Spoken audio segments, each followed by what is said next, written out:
அமாவாசை அன்னைக்கு நம்ம வீட்டில் செய்கிற ரொம்ப ஸ்பெஷலாக இருக்கிற டேஸ்டியாக இருக்கிற வாவடா எப்படி செய்யலாம் தான் பார்க்க போகிறது.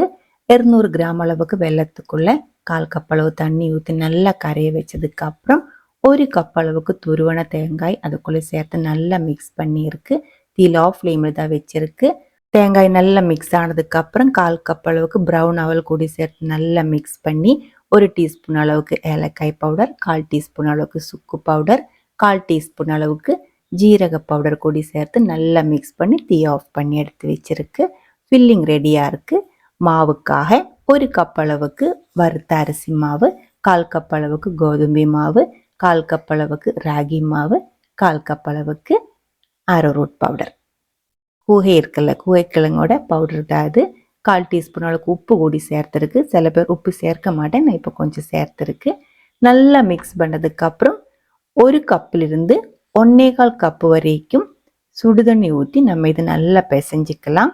இந்த மாவு வந்துட்டு கொஞ்சம் ஒட்டுற மாதிரி தான் இருக்கணும். கொஞ்ச நேரம் மூடி வச்சுக்கலாம். கொஞ்சம் ஆறினதுக்கு அப்புறம் வாழை இலைக்குள்ள ரொம்ப நைஸாக ரொம்ப தின்னாக இதே மாதிரி விரிச்சு எடுத்துக்கோங்க. ரொம்ப நைஸாக தான் இந்த ஒரு அடை விரிச்சு எடுக்கிறது. அதுக்கப்புறம் ஒரு சைடில் நம்மளோட தேங்காயோட ஃபில்லிங் வச்சு நல்லா மடித்து லாக் பண்ணி எடுத்துக்கோங்க. நம்ம எடுத்த மாவில் நமக்கு 6 to 8 நைஸாக இருக்கிற அடை இதே மாதிரி செஞ்சு எடுக்க முடியும். இந்த அடை ஃப்ளாட்டாக இருக்கிற தோசை தவைக்கு மேலே இதே மாதிரி வச்சுக்கலாம். இல்லை இருந்தால் கொஞ்சம் குழிவாக இருக்கிற மண்சட்டிக்குள்ளே வச்சும் நம்ம இது செஞ்சு எடுத்துக்கலாம். மேலே அடை நல்லா அமுங்கி இருக்கிறதுக்கு இதே மாதிரி வெயிட் வச்சிருக்கு.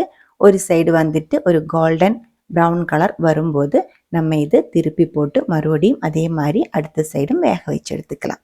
இதுக்குள்ள நம்ம எண்ணெய் எதுவுமே சேர்க்கறதில்ல, ஆவியிலும் வேக வைக்கிறதில்ல. இதே மாதிரி இந்த அடை சுட்டெடுக்கிறத செய்யறது.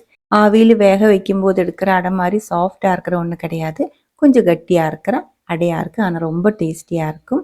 நம்ம இங்கே கர்க்கிடக அமாவாசை, ஆடி அமாவாசை அன்னைக்கு செய்கிற வாவடை ரெடியாக இருக்குது.